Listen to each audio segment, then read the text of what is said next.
Yes, my people. What is good? What is good? We are here. Let me see who in the chat. M Still, what's good, my guy?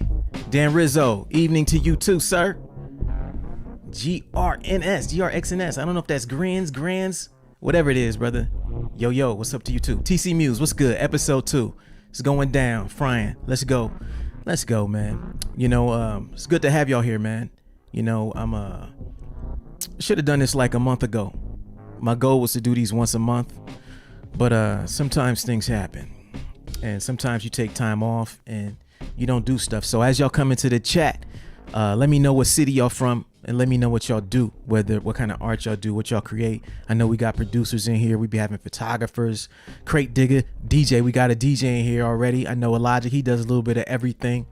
M Still, I know he raps. So as y'all come in, let me know, what's good, what y'all do, and where y'all from, and as we'll get this started, man. But, I said it's the first time. I don't know how many people caught the first one, but the first time we did this, I just wanted to talk about how, Super Duty Tough Work is an audio podcast, and it's not really designed for interaction. It's not really designed for me to talk to y'all full time, to go back and forth like this, right? And so I always wanted to kind of create something like this that was, so where I can actually talk to y'all and not have to do it after the fact or in the comment section. And so this kind of gives us a way to do that, to kind of follow up on what we do on Super Duty Tough Work every week. And so, I appreciate y'all, man. So we got, Jersey's in the house. Tampa's in the house. I know Columbus is in the house. Oxnard, California is in the house. Look, I appreciate y'all, man. And so I hope y'all brought some questions. Jason Jones, what up, my man? Sammy Warmhands, what up, brother? What up? Larry Nix, what's good? San Antonio, man, one of my favorite cities to play. Al Def, what's good? Jason Jones, Unknown Jones in the house, man. As y'all got questions, feel free to start putting them in the chat already. We didn't do this last month. We're going to do it this month. This is now the end of October. So this means that I'm into September. So it means we're going to come back and do it again in October. And so I appreciate y'all joining me. Just to let y'all know, after this is over, Elijah's got a live stream that starts at 9:00 that he does every Monday. His Beats and B-Sides starts at 9:00. So after y'all finish up here, feel free to go show my man some love over there. And but I got one. Victoria, BC, let's go. I got one question that came in via email, and I'm gonna start that. We're gonna start out today. Let me see. Abstract renderings from Tomaha, Wisconsin. I'm a woodworker and a novice beat maker. Hell yeah, that's what's up, man. Shit, woodworking, that's some dope shit. You got to tag us in some of your work sometimes, man. Abstract renderings. We'd love to see it. I'd love to see it, man. Victoria, BC. Wow, dope city, beautiful city. Played there maybe twice. Man, so I'm gonna open up this email real quick, and I'm gonna read this email from the first question we got. And this question is from M. Stillerman. And his first question is, hey, Blueprint, hope you're well. My question is, when sending my CD to a college radio station, should I include anything else, such as a bio, website, social media handles, suggestions for which songs to play, etc.? Thanks, M. Still. This is a good question to start out with. I don't know any of y'all who ever done college radio servicing before, but in terms of independent radio, it's not as huge as it used to be prior to, the internet and websites like that and blog to blog era. But college radio is still very impactful, especially in terms of charting. And so his question is, what else should he include with his music? And so he said, should he include his bio, website, social media handles? You should send all of that, brother. You should include all of that. You should include your bio. You should include your website, your social media handles, suggestions on which songs to play. I agree. I think that whenever you send something to anybody, the more information, the better. You have to look at it like this as well. College radio stations get a lot of material. They get a lot of material. And because they get a lot of material, your goal as an artist should be to make sure that when your package arrives, it stands out more than the others. Now, the kind of guy I am, I've heard of people doing wild things with packaging to make sure it stands out. You could do something where, and this is simple, but this is just my little idea of what I would do if I were trying to make sure I got the attention of these people I'm sending my CD to. First thing I would do is I would get a name, so I'm not cold sending it. I would make sure that I have a person who I'm sending it to. And once I got that person's name, then what I would do is I would probably just I wouldn't send it regular mail. I would probably send it either priority, or I'd send it to where they had to sign for it. And why do that? Because if somebody's got to sign for something, and if you send it directly to them, it's going to stand out more. They're like, who is this that got my name and actually sent this attention to me and made sure that I got it, right? And so I think that is the first thing I would do. The first thing I would do is I would make sure that I had it addressed to a person who was there, right? Second thing I would do if I was mailing out to college radio is I would make sure my packaging is different. Now, how do you do that? So people may say, I mean, the average person who sends a CD to a college radio station is going to put it in a white envelope, padded envelope, and mail it off, right? But what would happen if you, instead of sending that white envelope, you got like maybe a 11 by 18 envelope, included a poster with it? You know what I'm saying? An envelope that's bigger, so it stands out in the face of all those people seeing it. What's in this big ass thing? Oh, music's in here. Oh, you open up and it's a poster. Maybe your poster says, you address it to the people who work at the station, or something like that. Like you never really know what the impact could be, but you know that it'll be more than the people who do the minimum. So I would say, don't just send it like everybody else would send it. Send it and make sure it stands out in terms of your packaging, in terms of who it's addressed to. And then the areas that you mentioned in your email, Mark, where you said, should I have my bio? Absolutely. Absolutely. You should have your bio. Inside your bio, you should have some quotes that kind of summarize your record about you. Man, to anybody else, we had my guy Big Stowe on the podcast, and he talked about dealing with the press before, and that's a good episode. Shout out to Big Stowe. Hopefully he stops through tonight, but that episode is a great episode where he is actually someone who worked for the press. He works on both sides. He sends packages for artists as a publicist, and he actually writes for publications. And doing whatever you can do to make sure people remember you is super duper important, right? So I would say, yes, make sure your bio is dope. I mean, it ain't got to be crazy, but having a bio is very important. In a world where people are just going to send a basic CD, have your bio there, your social media handles. Absolutely. You want to be sending people to wherever you do your social media at. And this is why it's important to have a solid social media platform. I'm not by platform, but I mean just like what you've got on your page represents who you are. So that when people come look you up, they say, oh, I see who this guy is. I see what he's about, right? That's what you want, because you never know who could be looking at that. And so you want to do that. And people look at social media as social proof now. So that's always good, right? I've heard of booking agents and clubs looking primarily at people's social media before they book artists now. It's crazy. It never used to be like that. And so there are people getting booked strictly by having followers on social media, even if they don't have followers in real life. It's kind of weird, but it's real. And that shows the importance of that. You know what I'm saying? What else did you have? You had your, which songs to play. I mean, I don't think anything's wrong with inside your track listing saying these are the singles from the record. These are the highlight tracks of the album. I would do that as well. I think the more you can do, the better, Mark. The more you can do, the better. I mean, you don't want to be writing 3-page letters to no radio director. They are college people overall, but what you do want to do is make sure that when they open it, they know what to do. Because best believe the people at those major labels, they're doing everything you just named and then some. Another thing I would say add is make sure you add a link if you can, assuming it maybe you send an email letter as well, to whatever music videos you have. If you got some dope video content out there, make sure they get that too.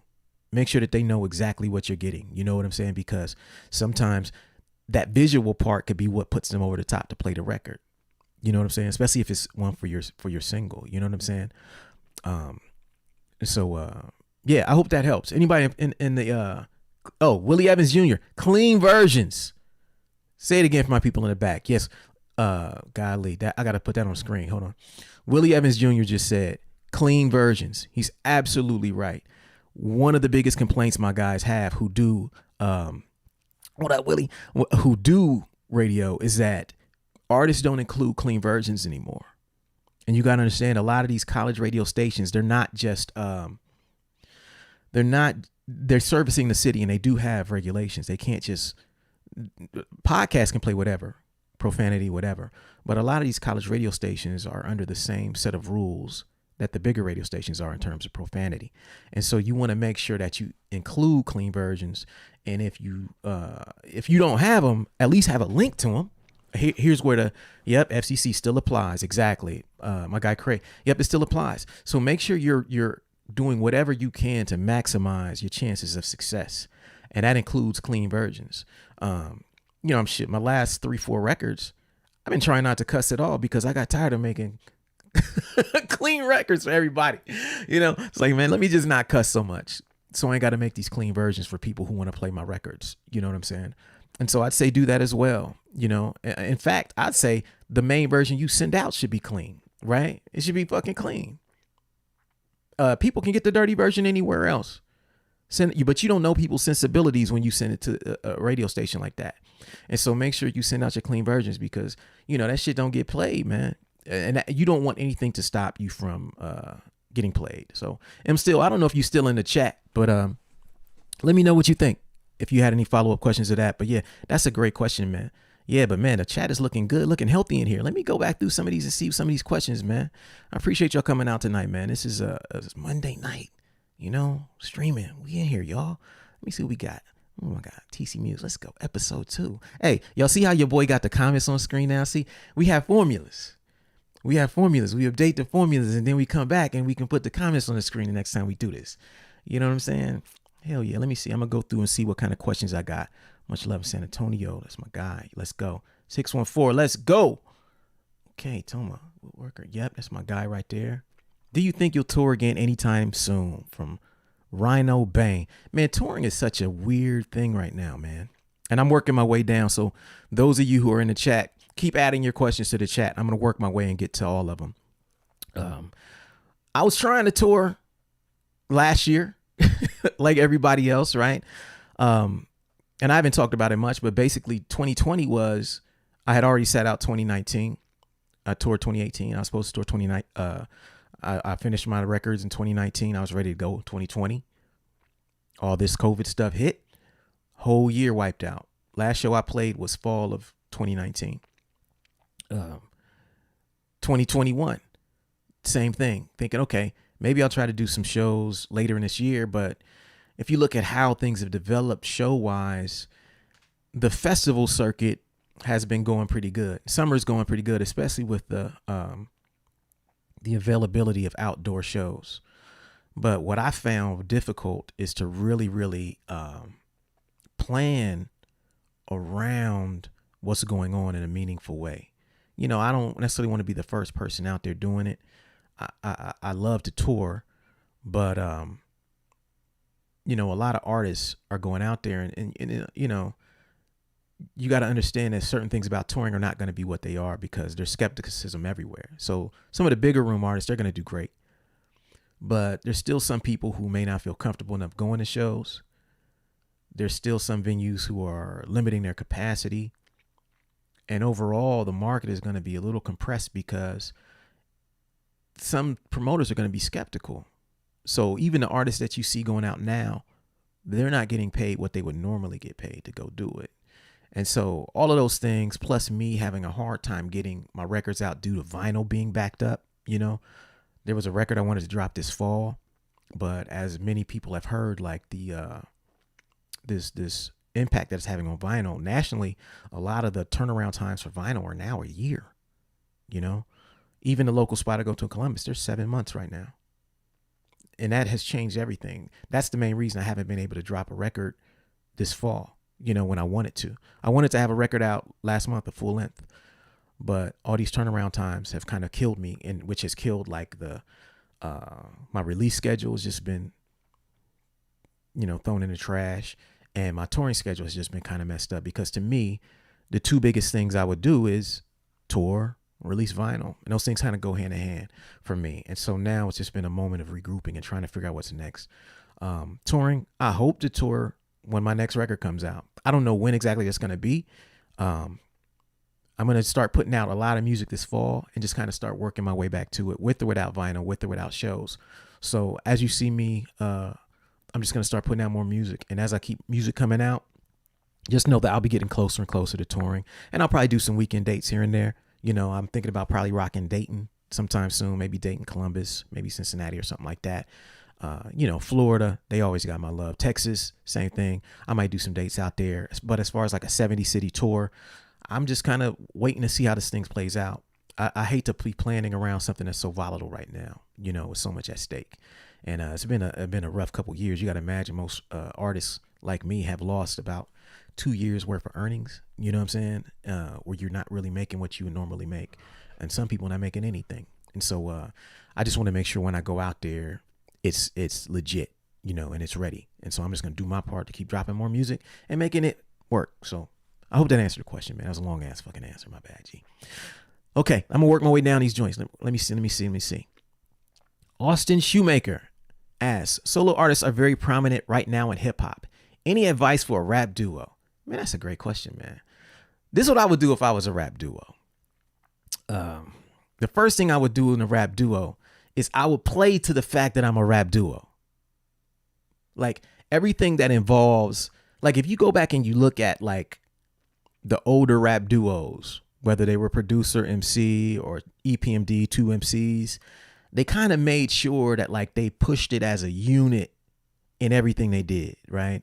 And how they presented it, how they dressed, how they spoke about it, their imagery, whether it's their logo, their presentation, their visual art.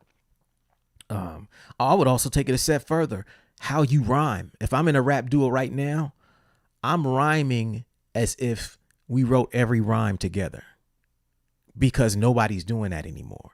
When you go back and you listen to them old hip hop tapes where it's 4-5 people in the crew and dudes like that, they were writing 2 bars at a time. The other guy gets 2 bars. You write your 2, I write it. And we did that a lot in the early Waitlist days. We would sit around and write together. Those songs are sorely missing where guys are going back to back. You know what I'm saying? In hip hop, there was so many dudes doing that aren't really doing it anymore. And I think that's needed. Like if you want to stand out as a duo, yeah, Classic Spirit form you. Exactly. Like this group Spirit from Columbus, they were like the godfathers of that whole thing in this city, as far as like having a whole crew and playing off of each other.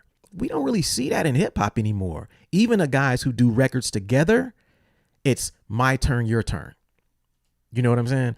I rhyme for 16, you rhyme for 16. Yeah, EJ says, agree. I miss cats who make a song together rather than throw random bars on a song. Exactly.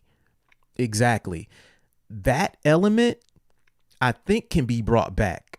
I think you can bring that back because no one's doing it. And you would stand out so much as a duo. Make every song to where you can't perform it without that other person. Make it to where that other person's rhyme is just so perfectly intertwined with yours that the listener is just waiting to see what y'all do next. That's what I would do musically. Musically, I would say, you know what, this shit, it doesn't sound like anything out there. And the reason it would stand out is because it's just like, it's just rare. And so all of those little things, because if you write your songs like that, then naturally your visuals are going to start embodying that as well. So now when your music videos are done, they have this ill back and forth, super cohesive thing that you can execute visually. Now, when you get on stage and you got these songs where it's you write 1 bar, he finishes your bar, he writes half the next bar, you finish, you write your whole catalog like that. to where it just truly, truly, truly stands out. You know what I'm saying? That's my advice, man. That's my advice, man. I hope that helps, man. Let me know what you think.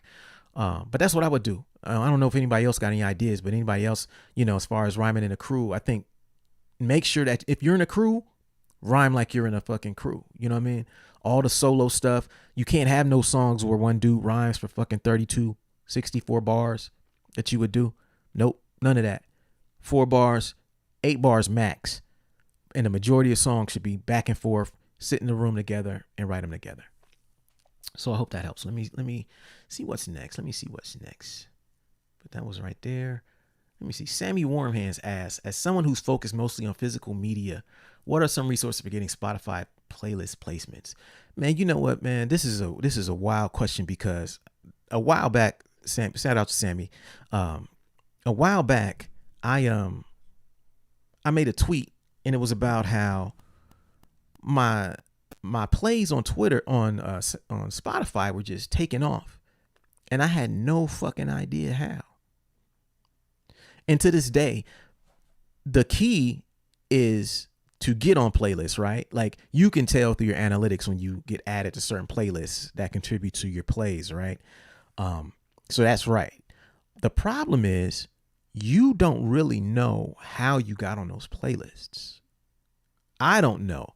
What I do know is there's a million people sending me messages on every social media app I have telling me that for $500 they can get me on any playlist. All I got to do is give them $1,000 and they can get me on any playlist. Don't sound legit to me.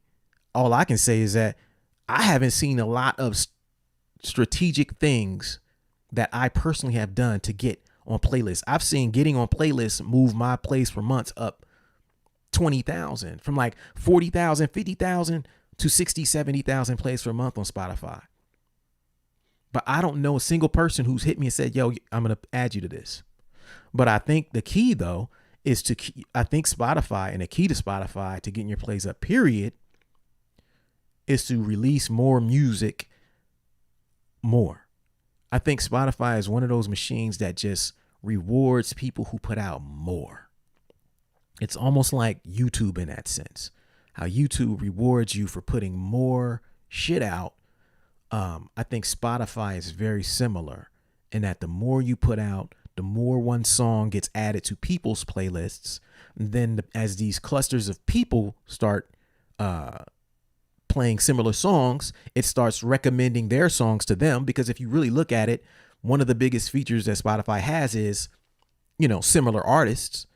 So if you and I are similar artists, then our fans are likely seeing my songs being recommended to them when they're listening to your stuff, and vice versa. When they're listening to my stuff, they're seeing your songs every now and again. I think that's the easiest connection, but I'm not going to lie. Spotify is a mystery to me, and I know there's a lot of people scamming, and maybe there will be somebody out here who knows more about actually getting on the playlists. If so, then I'd love to have them on, that we'll have them call in or something and we can actually have them on, because my ability to get on playlists has been something that has totally escaped me. I wish I fucking knew, because if I knew, I would do it all the time. You know what I'm saying? So yeah, I'm going to move on to the next one. Let me see what else we got. Let me scoot down a little bit. Bong, bong, bong. Recycled Rhythms asks, do you have a mentor in music or art when you were coming up? What sort of advice would you give someone who doesn't have one? That's a great fucking question, man. I think I've had several mentors along the way. None of them formal, I'd say the first kind of mentor I had with music, with hip hop music, I would say when I first started making beats, started getting into making beats, I would come to Columbus, and there was a guy named Greg Bates. I went to school with his brother. Greg and his other brother, his 3 brothers, and 2 of them had a rap group called Brothers Grimm in Columbus. And so when I had a radio show, so I play their music on my radio station, on my show every Friday night, because it was just incredible. I played their demo on there. eventually I got introduced to them, and then I got into making beats. And so every now and again when I was in Columbus, I would stop by their studio and watch them make beats on an ASR 10 and shit like that. This is in the early days of hip hop in Columbus. Those of you who know Columbus back then, Spirit, Brothers Grimm, Megahertz, the Intellect, all those names from that era, Storm, all those guys. And so they were from that era. And so when I would come in, he would kind of help me, just simple stuff like, oh, this is a record I sampled. This is some beats I'm working on. He never showed me how to make beats.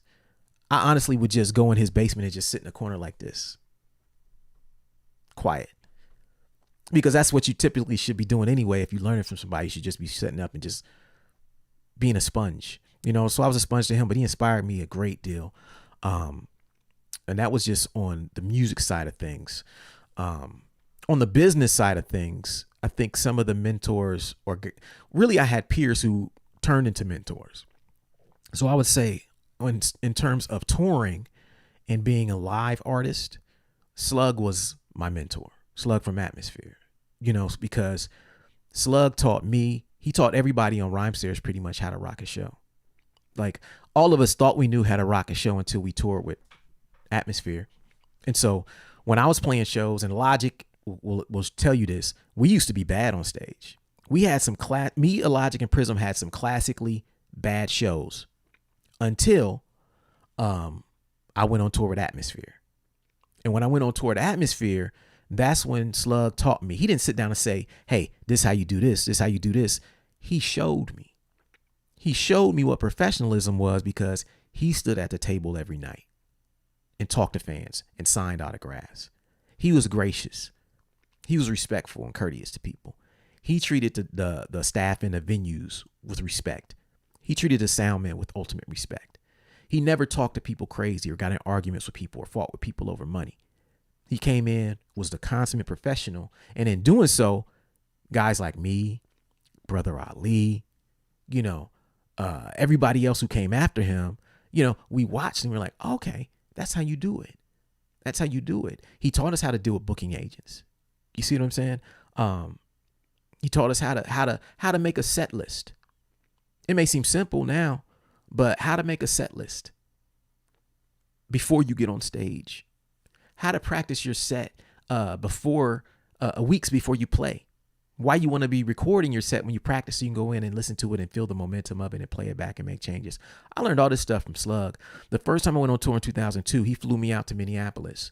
And so I stayed with him for about 3 weeks. Me, him, and Mr. Dibbs stayed at Slug's apartment. And we just worked on a set. I would learn songs during the day for about 4, 5, 6 hours during the day. I would just listen to lyrics because I was doing his backups during his set. And then every evening, we would go practice for about 5 or 6 hours. We would go to Fifth Element, the record store, Fifth Element, while they were still open from like 6 to 8, me, him, and Mr. Dibbs. And we would just practice right there. If people were in the shop, we would practice in front of people. And sometimes it was tough, because if you messed up some lyrics or you didn't know, you had to do stuff all over again. Some people are shopping and watching you fuck up, but that prepared me. It prepared me for anything, So he was a mentor in that sense. On a business sense, I'd say the guys that, Rhymestairs has always been an example for everything we did at Weightless, even though we kind of started very near to the same time, So when I was like learning the business side, me and Sadiq from Rhymestairs were we were talking a lot, because he was doing for them what we were doing at Weightless for. He was doing for Slug and Atmosphere and Idea and Abilities what I was doing for Logic, what we were doing for Logic. Getting the publicity, booking shows, you know what I mean? Like, so we would be on the phone a lot. Me, Sadiq, talking about everything from distributors, what distributors y'all using, what shops y'all send the stuff to, where you getting that manufactured at? Okay, how does this work? What you like them? You trust them? Do they pay on time? These are the kind of conversations that I had, and just seeing that whole thing, what they were doing as they were coming up, and just building it to where we started as peers. But then in a couple of years, it's like, hey, Print, Rhymestairs is taking off. We want this Soul Position record. Would y'all be interested in bringing it over here? And it's like, hell yeah, I would sign to these guys, because I've watched the whole thing and I trust them. To seeing them hire people, move into fucking big ass fucking office spaces that are like beautiful buildings and have a happy, dope staff and a record store and a huge festival. That was like a mentor to me. Having access to those guys taught me a lot, so as a mentor and someone who, in your second question, what advice would you have as someone who doesn't have mentors? The first thing I would say is become an avid reader, because just because you don't have a mentor right there with you doesn't mean you can't learn from those who have more experience. So I augment a lot of the things I don't know with reading. A lot of people, they miss that piece, but everything that you want to know, somebody has done it and probably wrote about it. And you can learn so much just by reading. So I'd say the first thing is that. The second thing is you got to get more active in your scene. Whoever is doing what you want to be doing, whoever is doing something like you want to be doing it, even if you don't think that they're 10 steps ahead of you or they quote unquote made it, you need to be where they're at. You need to be where they're at. If you're into filmmaking or you're into art, and there's a local artist who's got the crazy buzz, who's doing murals and he's getting everywhere and he's been written about a paper, you need to be talking to him. You need to be offering to help him. How can I help you? I just want to learn. Do you need help with anything? The easiest way to get someone who has experience to show you something is to offer them value. I'm not talking about charging them. I'm talking about, what do you know? What do you need? Oh, you need help. This is what, if you go back to the fucking 80s, how did DJs learn how to DJ? They had to carry crates of records, right? They had to carry crates of records. You know what I'm saying? And so when they had to carry these crates of records for the more experienced DJs, maybe at the very beginning of the night or the very ending of the night, or when that big DJ needed to take a pee break or to go holler at a chick or something, he'd put his man on the tables for a couple minutes, couple records. You see what I'm saying? And, that's how they would gain mentors. They volunteered to help. They didn't get paid to carry them crates. They didn't get paid to DJ when they got to put on them decks for a couple minutes. That's how you do it. But you have to make sure that you're wherever the people are who are doing what you do. Y'all know I put out a film in 2017. 2014 to 2016, I was heavily into the film scene in Columbus. I was heavily, wherever people were talking about film, I was there. Everybody with a camera, I was there. And some cats will tell you, I had a meetup for filmmakers in 2015. I was doing that at this spot called New Harvest Cafe. I hadn't released a film yet. You know what I'm saying? That's what I was doing. You know what I'm saying? So you got to put yourself around people who are where you want to be. And then you got to let them know, hey, man, look, I love what the fuck you're doing. I eventually want to get to where you're at. How can I help you in your journey? How can I help you in your journey? Don't say, hey, here's what I want from you. Will you show me blah, blah, blah? Give me this. That's not how you do it. Offer your sincere help to them along their journey. Be of service to them. And I guarantee you, they're eventually going to trust you. And when they trust you, they will feel comfortable sharing you and helping you get whatever it is that you're trying to get. But you got to make sure that you're like wherever they're at. I hope that helps, man. Let me know what y'all think about that in the comments, man. Yo, everybody in the comments, type 1 if y'all listen to this week's episode already. Episode been getting some crazy good feedback, man. The last couple of weeks we've been on fire. 1 if y'all listen to this week's episode about the job or the art. Type a 1 in the chat and let me know if y'all listen to that, man. Let me go back through some of these comments. Pre-dynamic and wanted to know if you understand what projects out. Let me go back up. 1 second. Yeah, a lot of people listening. Hell yeah. That's what I'm talking about, man. Look, I just found out. Y'all told me, to everybody who's listening on YouTube, watch on YouTube, I had no idea the episode cut off at 42 minutes until y'all told me today. So the YouTube version cuts off at 42 minutes. And so I uploaded the last 30 minutes of it right before I did this. And I'm going to put it up first thing at 8 a.m. in the morning. So for those of you who got stopped there like halfway through, the rest of it will be up first thing in the morning. I just uploaded it tonight. I had no idea. But if I wasn't doing this, it'd be up right now. But just for everybody who watched that episode and wants to finish it on YouTube, the rest of it will be up tomorrow. But yeah, thanks for the heads up, man. But yeah, we almost had 2,000 followers at YouTube. I think we only need like 50. If y'all not subscribed to the YouTube and y'all in the chat, you know what I'm saying? Subscribe. We need subscribers. You know what I'm saying? And yo, everybody in the chat, yo, let's get these likes up. We only got 12 likes. I need like 30 likes so that the algorithms recommend this to all the other listeners of this podcast. So everybody, if you haven't hit like yet and you're in the chat, please hit the like button. We need mad likes. We got 32 likes. Let's get 15. Let's go. Yeah, 15, 16. Let's go. Likes. Hit them likes. Okay. Yeah. Get those up. And let me get back to these questions. Let me see where I'm at. 1 second. You go back up. Man, there's a lot of cats in here, man. Let me get some shout outs, man. I appreciate y'all, man. This is fucking dope. This is dope. Hold Mine. Yep. Hold Mine is a perfect example of a crew song, man. Appreciate y'all, man. Okay, let me see. I'm scrolling down. The artist, that's the plan. Yep. Meth and Red's Blackout album. Yep. That's a perfect example of like a crew album, you know, where guys are going back and forth. Let me see. Okay, TC Muse as insights regarding allocation of time versus creative bid versus time creative versus biz. 50-50 split. Also, what topics should take priority? Relationship building, marketing, pitching new clients. That's a great question, man. That's a great question. Here's what I think, man. There are times for both. You know, there are times for both. For me, and I don't know how other people do this. For me, I find that you have a creative side and then you got an administrative side, right? I find that I have a lot more energy and vigor when I do the creative side, when I do the administrative side, once my creative side is handled, if that makes sense. So like when I'm doing an album, or if I don't have an album done, it's very difficult for me to get super duper amped about the administrative side of doing this, if that makes sense.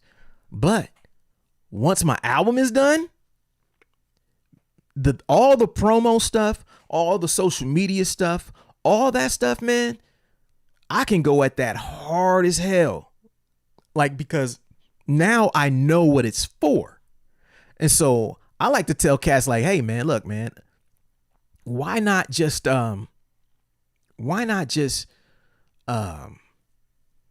make sure your art is right first? Because as opposed to saying, should I do 50% of the day on music, 50% business?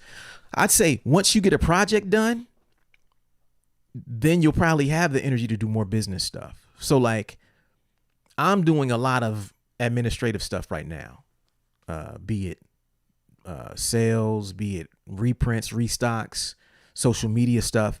And the main reason I'm comfortable doing it now is because my art is done. Records done, all that other stuff. If you're an artist, I say the first thing is make sure you have at least one project done.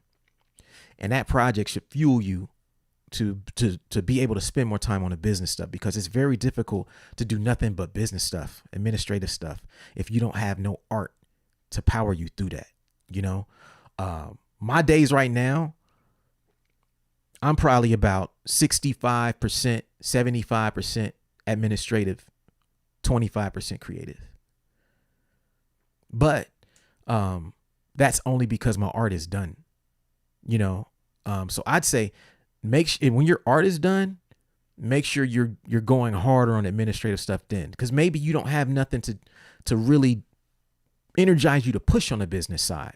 I hope that makes sense. Like I would say 50-50 sounds ideal, but there's times when I literally can't make beats for a month or two. I can't write rhymes at all because I'm busy doing, you know, like I'm busy doing so much stuff that it's like, man, I can't really get into that part of it, you know. But my music's done now, so I can get into it a little bit more. So I hope that helps, man. I wish I had a more clear answer, but hold on. What was you got a second part of your question that I missed? It was like, what business topics? 1 second. What business topics should take priority? Relationship building, marketing, pitching new clients. Man, I think relationship marketing and pitching new clients to me are kind of a function of relationship building, right? I think with most businesses, be they creative or not, I think your relationships, your existing relationships, tend to fuel your first set of really good clients. You know, like I think about even now, I've been doing music videos for other people for the last 2 years, and it's become something that does, pretty solid for me. All of my customers right now are people I had previous relationships with. I might not have done music videos for them in the past, but they're people I had maybe done music with. Maybe they had booked me. Maybe I had booked them. Maybe they've been on a podcast, things of that nature. I think relationship building, out of the three things you named, is the one that probably will give you the most leverage in the future, because once you have those relationships, you don't have to market as much to those people. When they think of that thing that you do, they'll start coming to you, right? Like, oh yeah, I already know he does that. I already trust him. That's my guy. We have a good relationship. He's a good dude. I see him out all the time. He did this and it was dope. I have his number on my phone. You see what I'm saying? I follow him on social media because I trust what he does. That's what relationships do. Marketing is more just like, y'all don't know who I am. Here's what I have for sale. I think everything is a lot easier if you have the relationships in place. So I'm a big fan of relationship building, having something of value, and just making sure that you know everybody in your space. You know those people in your space, you know what they need. And when they start thinking of whatever it is that they're looking for, your name comes up. You know what I'm saying? Pitching new clients, same thing. I think pitching new clients should hopefully be a function of your network. As your network expands, hopefully the people who are already doing business with you are willing to give you referrals, are willing to recommend people to you, right? I read a statistic several years ago, and I think it says something about 60 or 75% of businesses, customers are through existing customers or referrals. It's crazy. Like 75% of business that you'll do is through people you've done business with already, or referred to you by somebody you did business with already, if that's true. So I'd say, yeah, heavily on that relationship building, heavily on that. And I think you'll see that thing will open up so many doors for you. Okay, let me see what else. Oh shit, just turned in completely freelance and staring to today's subject. Okay, shit, reporting. Sammy Wormhead, thanks, man. Peace. Thank you, Sammy. Appreciate you, man. Yeah, Sammy's got a dope book out, man. And Sammy's a guy I want to get on a podcast very soon. He's got a book out about touring and ruining your life. And, he's a fellow hip hop artist. There's quite a few hip hop artists that I want to get on the podcast soon. But the only problem is that I got to read the books. You know what I mean? And I haven't been reading a lot lately just due to all this other shit going on. But Sammy's got a dope book that you should check out. Wordsworth has dropped a book recently. I'm trying to think. There's a few other guys who've dropped books recently that I want to get on the show. Or maybe I'll just have them on here, to where they can just call in and we can just shoot the shit about the book. And it doesn't have to be on Super Duty because I'd like to do that as well. So, Sammy, I ain't forgot about you, bro. I'm going to get you on. Now, let me think. Reporting from 20XX. I know you worked on multiple projects pre-pandemic, and I wanted to ask if you had a certain way of balancing projects out. Much love to y'all and everyone in the chat. Yeah, man. Shout out to everybody in the chat. I appreciate y'all, man. This is a great question, man. But this is kind of something where it reveals how weird my work habits are. When it comes to balancing projects, I'm a guy who doesn't really have. I'm not really good at multitasking in a traditional sense, right? So I don't multitask like, okay, I'm going to work on this project for 2 hours a day. Now I'm going to work on this project for 2 hours a day. And then that's it. What I do is I work on one project at a time, super heavy. So when I wrote the social media book, I wrote it like 3 months. And I didn't do nothing else those 3 months. And then after that, I did another instrumental record, Chamber Music 2. Same thing, 3 months. Didn't do nothing else creative during those 3 months but that. That's my process. Some people may not be good at that. But for me, I kind of have to do that because momentum is so important in what I do. It's so important in what I do, man. Let me think. But yeah, I don't have really a way of balancing it, man. I'm one of those guys, man. I'd say if you are going to prioritize it, though, prioritize what you think is going to be the biggest and most successful. So I do have a priority in terms of the projects I choose to work heavily on. Whatever you think is going to have the biggest impact, put everything in that. Don't prioritize projects that are just cool, but you don't know exactly if people want to fuck with them. Prioritize what's bigger. You know what I'm saying?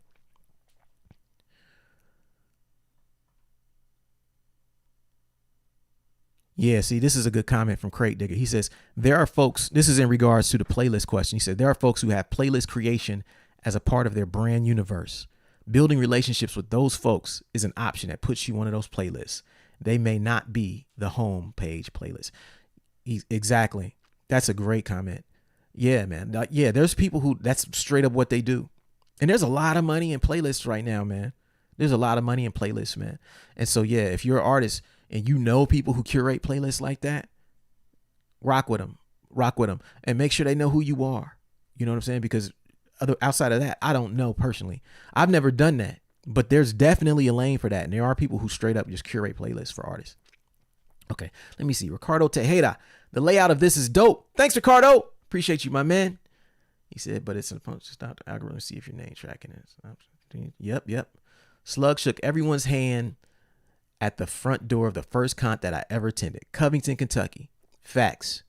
That's what Slug did. We learned that from him. When you see Rhymesayer's artist tour, one of the things we got known for was how friendly we were to everyone else, or how we interacted with our fans and our friends. You know what I'm saying? And Slug was a big part of that. Jason Jones, like, what up? We here deep. Yeah, my guy Zero Star in the house. Yo, before I go to any of his questions, man, I want one quick thing. Everybody in the chat, type a 2 if you notice all this shit going on with Ice-T 2 weeks ago, where Ice-T basically was a tweet took off that said Ice-T, was kind of terrible, and that tweet went on, and then it kind of went viral. Let me see a 2 in the chat if any of you heard about that. I want you guys to hold tight for a second. I got my guy Zero Star. He's actually who wrote that tweet that went crazy. And so it was crazy, man. And so this shit, I want to get him in here to chat about this shit in a minute, because he said we in here deep. We are, man. We are. Let me let my guy into the waiting room. I forgot to turn my Zoom on. See, this is a lot to think about. Every time I do this, I'm amazed that I get through this without messing up, man, because it's just so fucking crazy. All the little things you got to think about when you're doing this. So let me make sure. Let me see if I got anybody else in here that I didn't miss. No, I probably missed somebody. So okay. Yeah, we cooking. I feel like we hardcore followers. Yo, I appreciate you, man. Yes, man. Yes. Yeah, hit that like button. That's what I'm talking about. Hit that like. Get the likes up, as they say in YouTube. Yo, get the likes up, son. And that's great advice for sure. Organization Area 292. Okay, AIGN chapter for designers. That's dope. Yeah. Let me see. Okay, Jesse Ducker. Okay, let me see one quick second. Let me clear this. And let me see if I can get Zero Star on here for one quick second on this phone. Zero Star, let me turn on your audio. Let me see. Hey, Zero, can you? Okay, I'm going to ask you to unmute yourself, Zero. Can you hear me? Yeah. Okay. Hey, if y'all can hear Zero Star, type a 1 in the chat real quick. Say something, bro. Yo. Yeah. Can y'all hear him? If y'all can hear him, type a 1 in the chat. If y'all heard him say yo real quick. Yeah, we got a 1. Yeah. You on, my man. You on. I'm in here. Let's go. Yo, this is like a real talk show, son. This shit is wild as hell. Who'd have thunk it? I thought you forgot about me, man. You was getting your bars off. Yeah, I was in the zone, man. I'm sorry, man. I was blacking out, man. Then I looked up and I was like, oh shit. I was sitting there like, damn, I ain't seen him ask to get in the Zoom yet. And then I noticed I hadn't started the Zoom call yet. Yeah, you was rocking. Yeah, I kind of dropped the ball. I was slipping, bruh. My fault. Nah, it's all good. But yeah, let's talk about last week, man. So for those of you who bought this book, I'm going to preface this thing with this. There's a chapter in this book that I wrote called The Social Media Cheat Code. And the chapter is called Use the Wave. And for those of you who ain't seen the book or read the book yet, I'm going to read a quick passage so y'all know the preface of this conversation about to have with my man, because this is dead ass what happened. And so this chapter starts like this. It says, One of the ideas I get pushback on from artists when I advise them to stay on topic. No matter how well I explain the benefits of it, artists complain that not being able to comment on current events restricts their freedom of expression.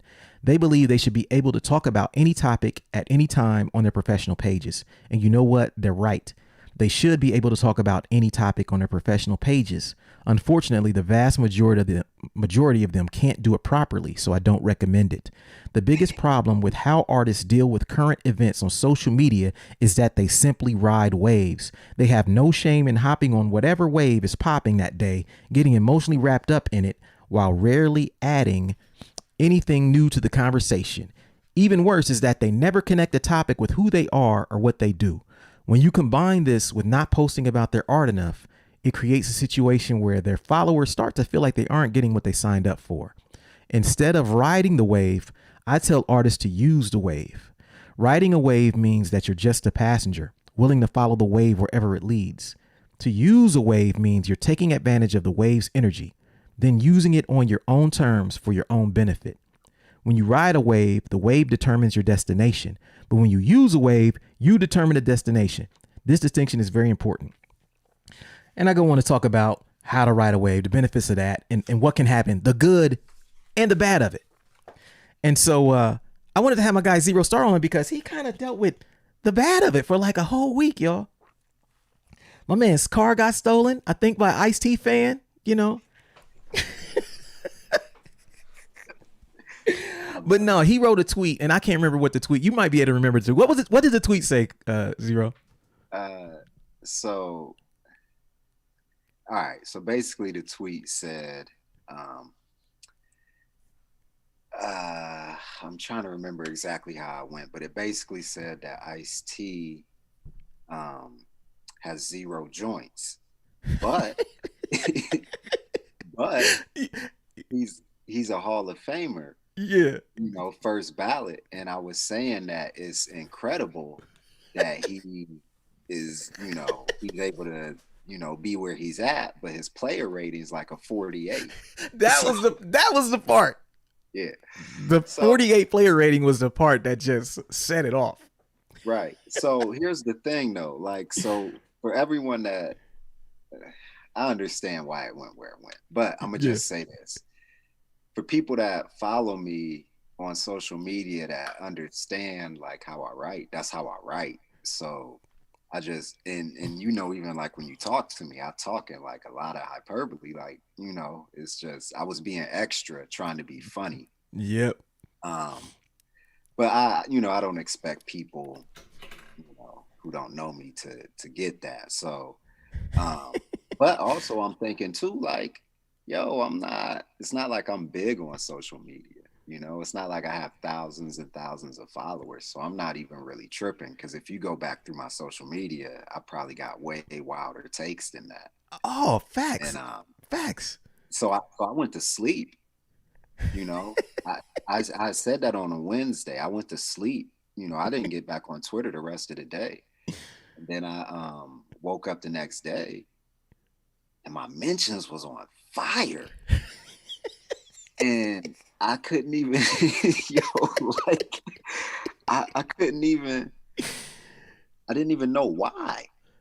And then I saw you had, you retweeted me. Yeah, I'm looking back, I probably shouldn't have done that. I shouldn't have quoted you. Well, no. Yeah, so in retrospect, that kind of started it. Yeah, I was like, dang, I kind of did my man wrong. Because I'm thinking, like you saying, it's just shit that we say to each other. Right. So I saw it and I'm like, oh, okay. And then, you know, people kept, you know, kind of hitting at me throughout the day. But it wasn't, you know, I'm like enjoying the banter, like thinking it cool, whatever.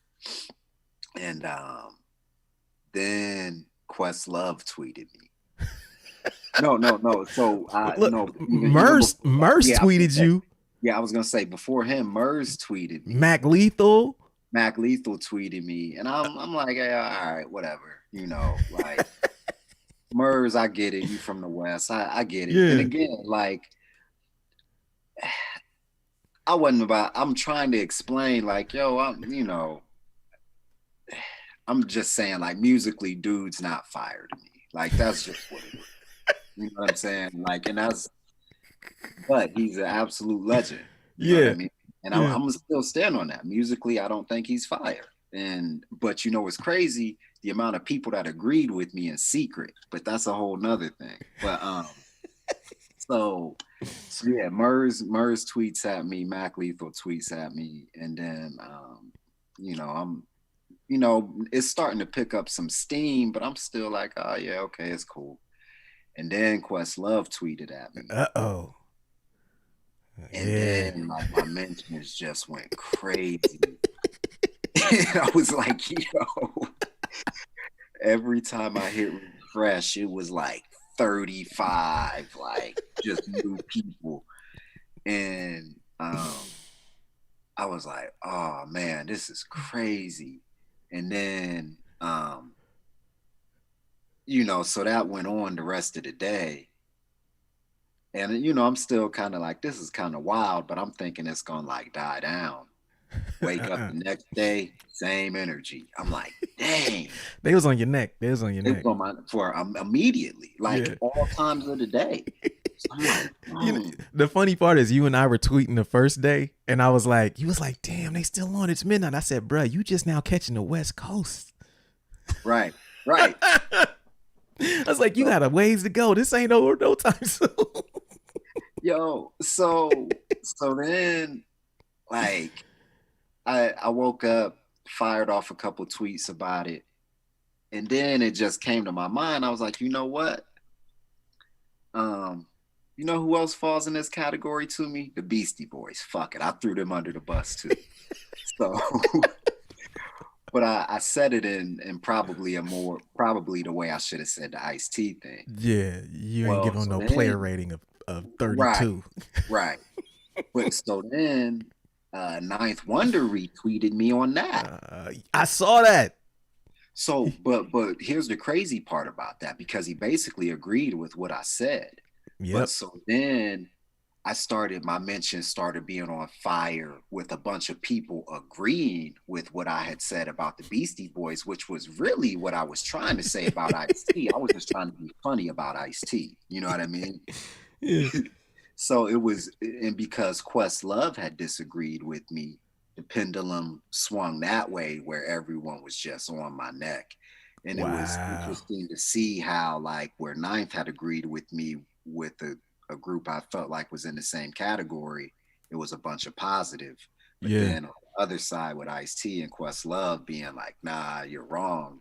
And, you know, not just him, you, and like all these other people, it was like, no, you know, you're a 19-year-old. You don't know what you're talking about. And I was like, man.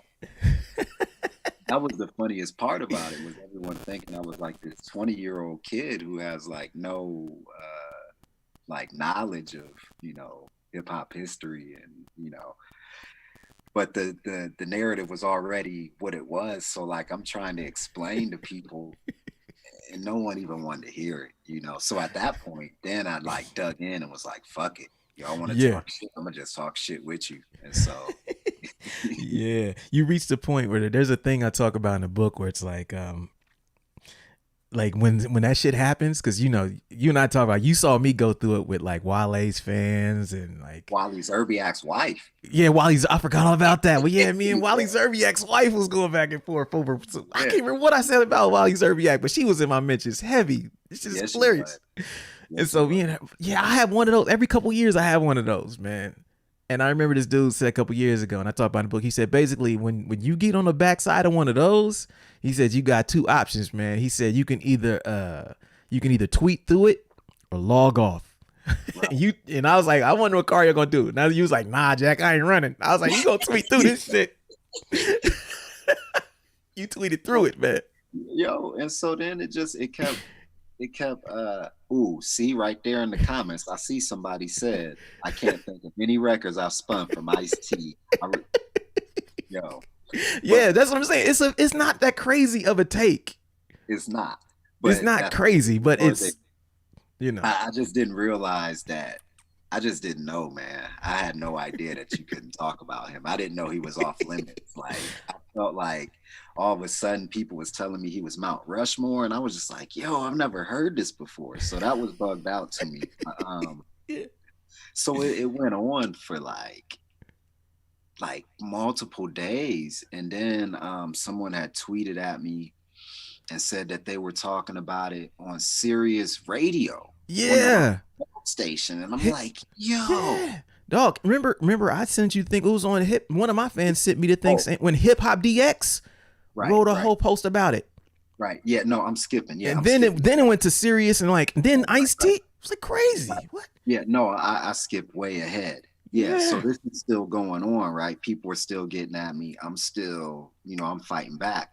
But so then what slowly starts to happen is people start tagging Ice-T. And I'm you snitch ass mother, like, stop it. Don't do You that. know what I mean? Like, knock it off.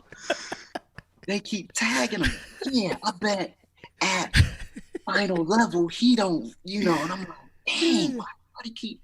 So then I think in me, you and RJ's group chat, I think I was like, I think he probably saw this. Because like they kept atting him, and I'm like, damn. And then sure enough, like I think either maybe that must have been a couple hours later, or maybe that was like the following day, you sent the link. Uh-huh. And then it was with him, and then he had the response. And then from there, people started jumping in my Instagram mentions. One day, So it went from Twitter to Instagram? yeah, I didn't even know that. Dude from Columbus, he said, you don't speak for all of Columbus when you talk like that, acting like a clown. It's on your head. Oh shit. Foz 2, what up, baby? What up? Foz 2 in the house. Hell yeah. What's up, Paz? That's crazy. So yeah, they was on my head. But here's the dope thing about it, though, that I felt like a small victory. So one, when he tweeted and called me a clown ass, yeah, that was great.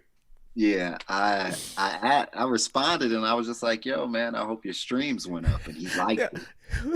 Yeah, when you said you're welcome, I thought that was a fucking perfect fucking tweet. Come on. All right, like, you're welcome. Respectfully. Yeah. Respectfully. Did I not get a conversation going about Ice-T that was not happening? Hell yeah. I'm saying. Yeah. Oh, it's a fact.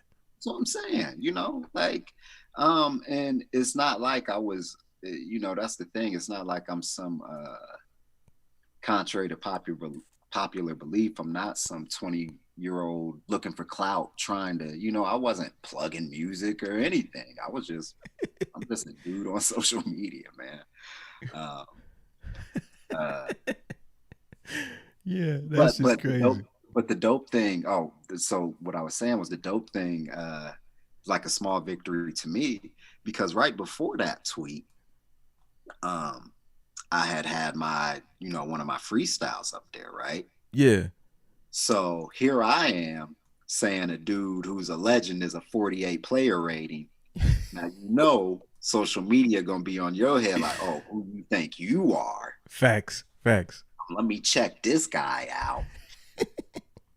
My plays went up crazy. Yeah. And only like one or two people was like, you're whack or that's trash or whatever. But so the fact that nobody was really on my head about it made me feel like vindicated, like, because if it would have been whack, people wouldn't, you know what I'm saying? Right. They'd have let you fucking know. They'd have quoted that a million times and been like all on your head if it was. They would have been on my head crazy.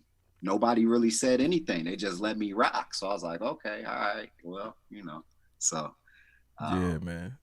Yo, that shit was great. Hey, Paz know what it is, man. That's normal stuff for me, man. Yeah. I just keep talking. Yeah.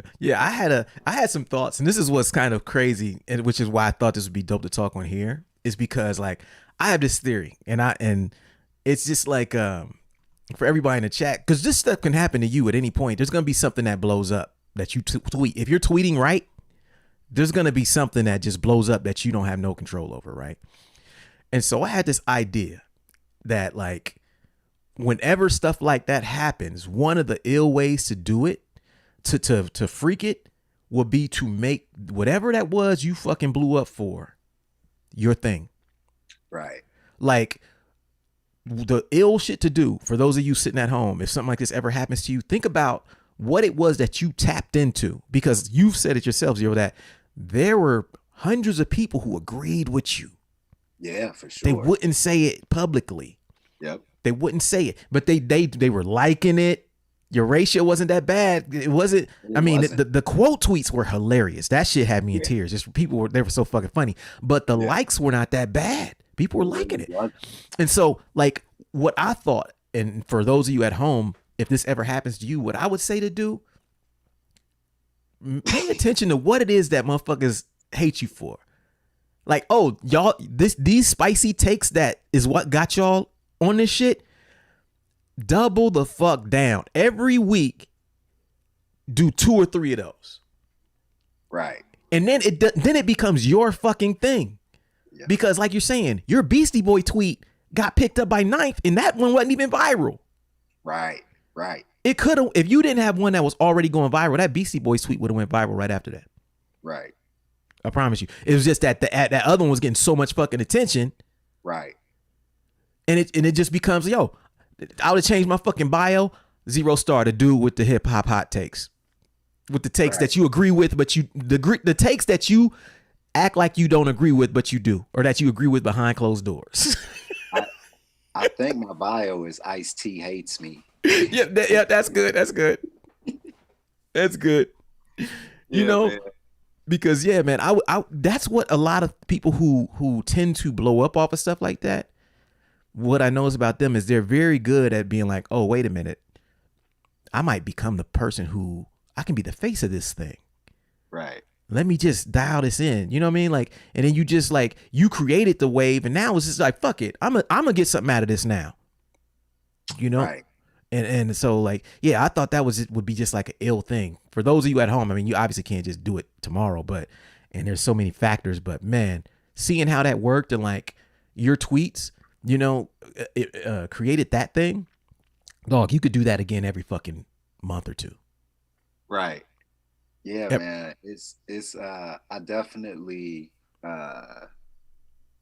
you know, from the all hilariousness of it aside, I was really definitely like trying to look at the angles of it all and like just kind of trying to observe, like, you know, how things are moving and why they're moving the way they are, you know, basically trying to understand the matrix a little bit better.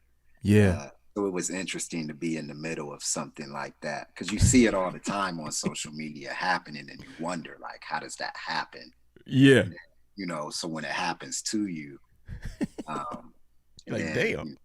Yeah, right. And then, you know, like you said, your reactions to it and how you handle it and all of that.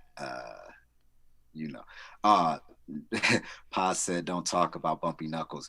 Yo, so here, okay, side. Yeah, ain't nobody. Yo, check this out. This is real talk.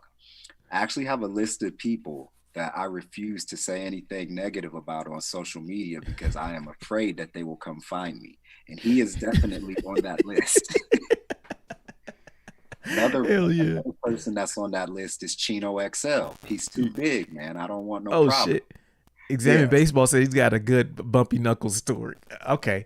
Examine Baseball, you still in a Zoom? Let me make sure, man. We might have to hear this bumpy knuckle story. 1 second. Hold the fuck up. Hold on, y'all. This is about to be great. Let me make sure. Hold on, Nick. Hold on for a second, Zero. I'm mute you for a second to bring Nick in. Hey, unmute yourself, Nick.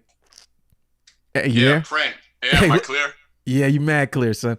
Type 1 in the chat if y'all can hear Nick. He sounds clear to me, but let me make sure y'all can hear him. Can y'all hear him? Yep, Zero can hear him. Oh yeah, go ahead. I need to hear this bumpy knuckle. So this definitely, friend. Yo, thanks a lot, man. And I've been enjoying the podcast, and B, I know we still got to catch up on doing that the call about the book, but definitely. All right, so I think this was Temple University did a hip hop speaker series think with Michael Kord, I was out there from like 02 to 04. So it was somewhere in that range, right? Like when Connection came out. Mm-hmm. And, you know, so he's giving a talk maybe for about 100, 150 people. And this like white kid snickered at something that he had said, like, you know, during the beginning of his talk. So he stopped the talk and he's like, you stand up. He's like, let me guess, you ain't from the city. And he's like, no. He's like, how do you think I know? And he was just like, the kid got like so shook.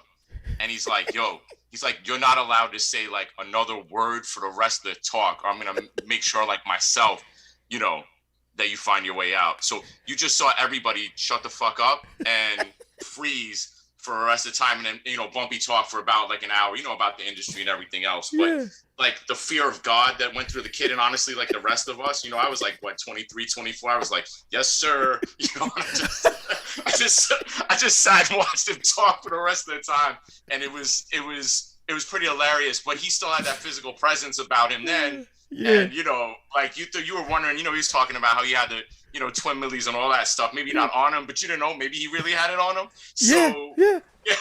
Like, you can't, Bump, you're not saying anything negative about him in person because, you know, he'll just give you that look and it's like, you know, you just kind of cower and put your head down. You're like, sorry, sir, I didn't say nothing. You know? So, that was it. Yeah, that's my story, man. So thanks. That's amazing.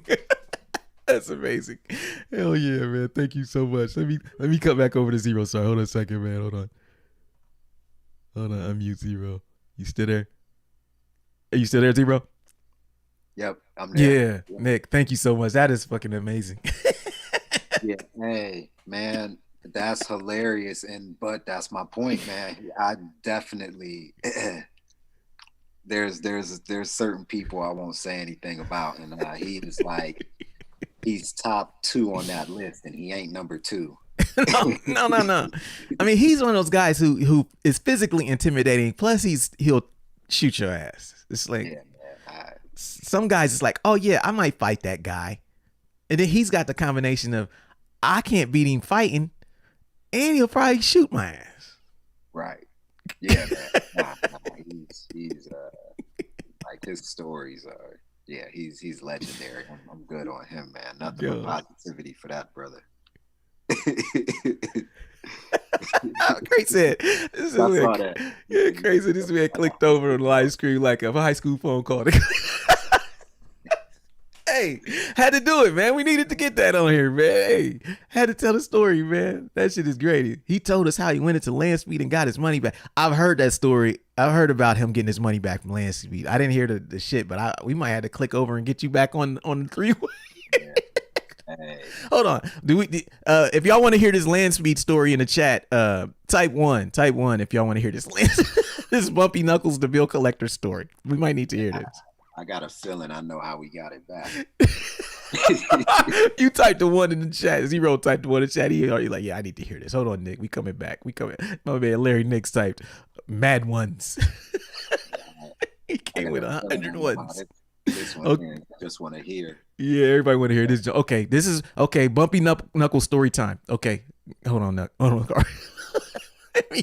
Okay, Nick, we coming back to you. We coming back. Nick, you there? Oh man, you guys are making me go back into memory banks, right? So I'm just sitting here talking about this and thinking, and I ain't trying to like hijack the thing. I actually like came into Zoom accidentally. I didn't realize it was like, you know, an AV situation. I'm late to the call, but no, you're good. This is good. So from what I remember, right, and this was all at that same night talking about, you know, I guess Land Speed owed him money, right? Just like how they owed everybody money, and you know, they weren't paying up, and you know, he went up in there, and if I could remember it correctly, like I think he just put the gun down on the table. Right, and that was it. Like he was like, yeah, I got my check, right? But you know, just imagine Fox come in and all swole and be like, yeah, you know, I'm gonna get my money, and that's how he told us he got his money back, right? So that's how I remember it. But it was something pretty close to that, right? About him going up in there with the gun. Yeah, that's great. Yeah, so he pulled a gun on whoever was the guy that was running Land Speed. Damn. From what I remember, right? Yeah, so, you know, allegedly. Yeah. You know what I mean? We don't know. Word on the streets is yes, totally. Bumpy Knuckles put the gun on the table. Yo, I believe that, man. Land Speed, for those of you who don't know back home, Land Speed at one point was one of the biggest distributors of independent hip hop. Fat Beats and Land Speed were arguably two of the biggest, or the biggest ones at that time.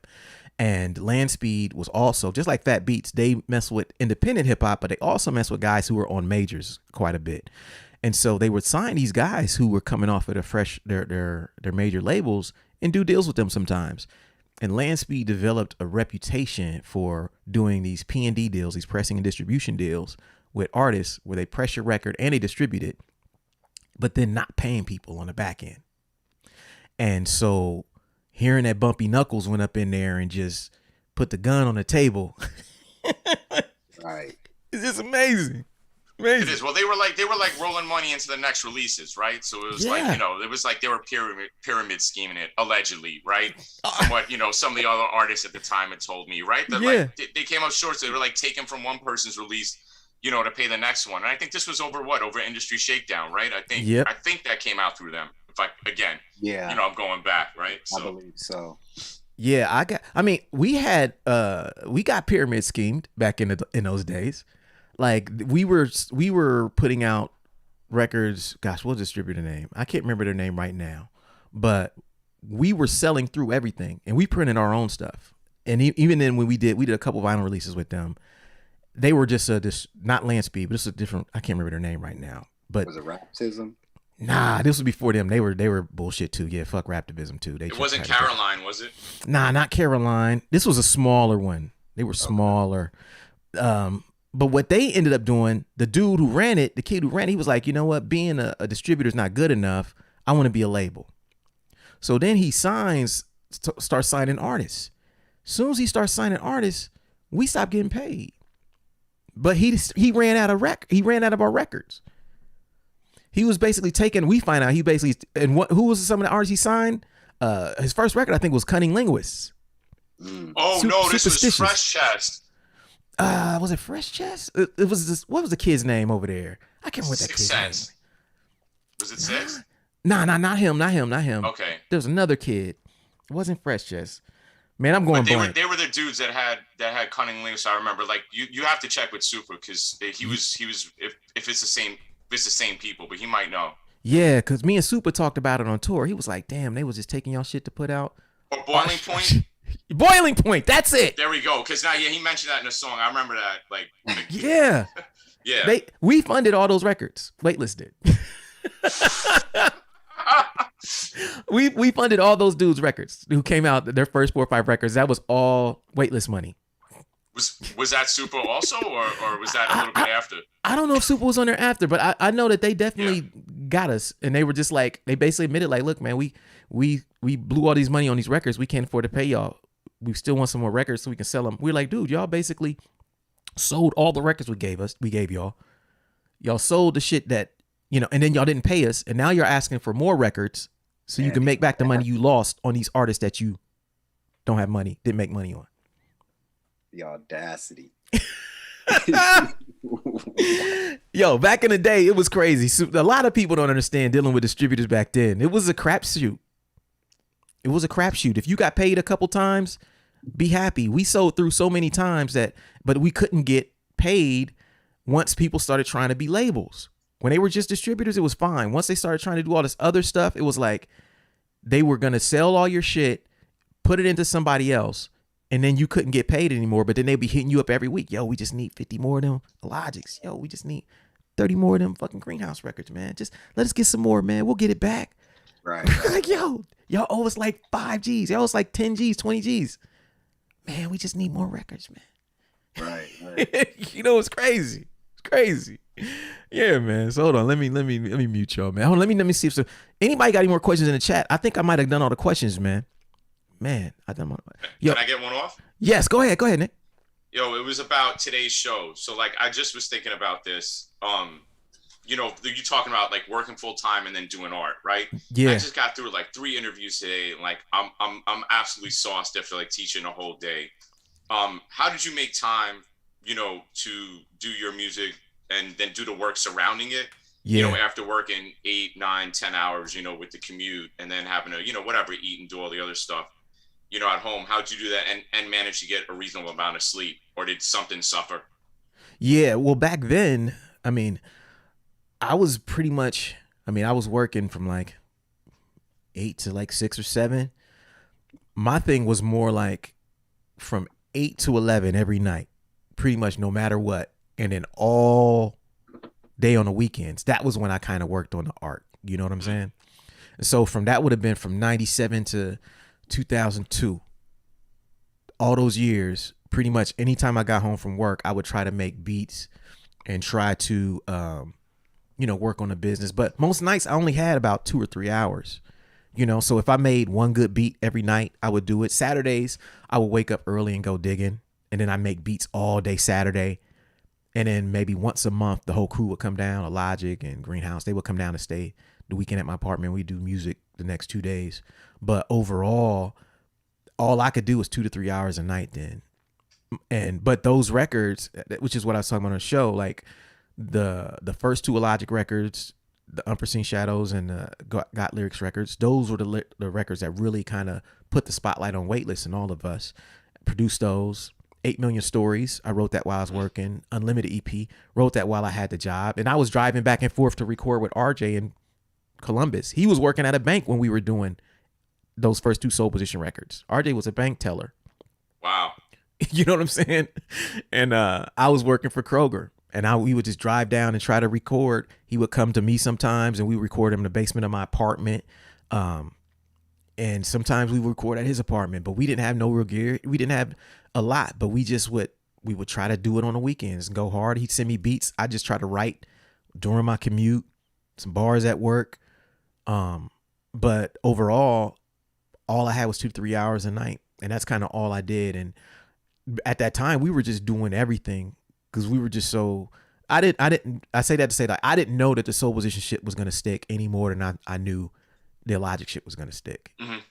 We were just doing as much as we could. And I was just like, let's just keep making as much music as possible because we don't fucking know. Then next thing you know, certain things start happening. RJ ends up getting this single deal on some label from UK that was for like an instrumental record. And then he was going to put Final Frontier on the B-side. He loses that deal for whatever reason. That deal falls through. Lo and behold, Copyright and Camus, they had like the whole Bobito connection, right? Which turned into the LP connection, which turned into RJ's Dead Ringer being heard by LP. And then Def Jux wanting to put out a compilation of rock to start their label and being like, okay, we want to put, you know what I'm saying? The Soul Position shit on RJ's first thing. You see what I'm saying? So all of that kind of just started happening, to Rhyme Sayers getting these big Atmosphere taking off, us being friends with them before all of this stuff happened. But all those records we did, I did records that were big that didn't even come out, like the Orphanage record never came out. You know what I'm saying? Like that was me, Logic, Slug, Idea, and A$AP Rock never came out. But we were recording all that shit at the same time. Soul Position, Orphanage, Logic records, 1988, all that stuff. We were just doing shit. And I would just, weekends we would try to go harder than we could. I didn't drink or smoke or do nothing back then. So it was pretty much, right. If I wasn't working, and it was music for me, Mm-hmm. And then, has that energy changed? Like, yeah, that's our 20s energy, right? But now like our 40s energy, right? But like a little bit differently. If you had to make adjustments. Yeah, there's adjustments. I think the adjustments are more in priorities now. Right. So I think my adjustment now is like, I can't afford to just do 20 different projects that I don't know are gonna stick. Right. Like could do back then, so like back then it's like maybe I should just do the shit that I think has the biggest impact now. That's the biggest difference now because like you say, you get a little older, you don't want to be guessing about what's worthy of your time. Is somebody going to promote this? Is there a home for that? Now it's more like, okay, what records can I make that I know have an audience or things that I can do that I know are in my 80-20, there's a book called 80-20 Rule, I read several years ago.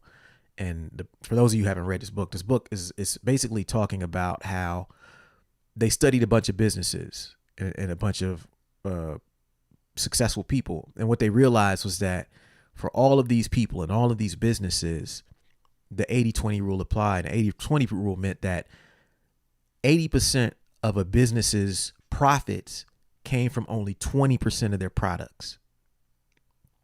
Right? And so you have these businesses who do all this other shit. But then when you look at what is the most successful, it's just a small percentage of things that they do that contribute to that. And what I took away from that book was like, artists are very similar. You know, if we look at our careers, all the records we've done, maybe 20% of the things you do are the ones that stick. The problem with a lot of artists is that we tend to do what we want as opposed to what sticks, what's in that 20. So the difference between me now and when I was in my 20s doing all that stuff is like, now I understand that what's in my 20%. You know what I'm saying? Like my 20% is in Blueprint Records. You know what I'm saying? It's not, I mean, it's in these kind of records, in that records, in this franchise. Okay. It's in doing certain records that I already know my fan base has an inclination. They already want. You see what I'm saying? As opposed to trying to prove that I can do shit different all the time. It's like, wait a minute. Once you get a fan base, your job isn't to do a bunch of random shit. Your job is to give them what they want. Right. And so now I know what they want, and now I'm just doing it better, trying to execute it better, update it more and more, but I'm not searching for things. I'm no longer in that 80%, because that 80% makes me feel great as an artist. I'm gonna do this 80% of shit. Oh, I did that. I got one of them records. I did one of that. I did this with this person. I did that. And it's like, nah, but you only get paid the 20% of what I do makes me the most money. And so now I focus on the 20%. That's the biggest difference. I still spend my 2-3 hours a night, you know, doing the same thing. If I can just like focus on the things that work for me. But I try to make sure that's like, okay, when it's time to put music out, when it's time to do the things that allow you to really, really be successful, and keep this thing going, that I'm focusing on the 20%, if that makes sense. You know what I mean? But yeah. Yeah, you still there, Nick? I think we might have lost him. Yes. Okay, yes, you still there? Sorry. Yeah, listen, I just was like, I muted to make sure, you got it all up. But no, you're like, it definitely makes sense, right? And it sounds like that's like that perspective that you gain from, right, all that time putting in this, to see what works. Yeah, Eternal MC, what up, G? Good to see you in the chat, my man. Hell yeah. Yeah, man, that's dope. But yeah, okay, I'm gonna let you guys go, man. Zero Star, I appreciate you calling in, man. I appreciate you calling in, brother, man. I'm gonna wrap this up. I want y'all, everybody who's here now, Logic is live right now. Logic is doing his beats and B-sides. I went a little bit over than wanted to go, but we had to get these Bumpy Knuckle stories in, and we gotta get these Ice-T stories in. Y'all know how we do, man. We not letting that shit go without being talked about. So Zero Star, where can we find you, Zero? Type your info in the chat. If you're in Columbus, if you live in Columbus, so all my Columbus people in the chat, I need y'all to make it a point to go to Adela's on Oak. Adela's is a restaurant on Oak. They got a dope menu, nice vegan menu if you're vegan. They're open, pretty much all the time for brunch as well as dinner. They got beer, alcohol. I need y'all to go to Adela's on Oak. Why? Because Adela's is Zero Star's restaurant. Zero Star is a restaurant owner, man. And he's got one of the dopest restaurants there. And he needs your support. And, as venues start opening back up, you might catch me there soon playing some beats there, maybe something like that. But his restaurant should be supported. Adela's on Oak. They are on Instagram. You can follow him under Adela's, Adellas, and support that brother, man. Y'all, those of y'all who know the history, y'all know we done put out Zero Star Records, and me and this man been rolling together since the early 2000s. And so seeing him become a restaurant owner and is very inspiring. You know what I'm saying? So those of you who are here, please support my brother. You know what I'm saying? And support him. Gosh, Nick has Baseball Examine. I'm going to be on your show pretty soon, Nick. Let me know when you want to set it up. set it up for the interview about the social media cheat Yeah, code. definitely looking forward for doing that. Thanks again for your time tonight, Frank. Yeah, man. And thanks for calling in. Like, appreciate you, brother. Yep, same. Hell yeah. Let me log up here. Yeah, man. So all of you guys, man, gosh, man, I think that's going to be it for this week. I want to thank y'all for joining the chat. Thank y'all for shooting through and all the questions, man. We got so many people in here, man. It's good to see the feedback.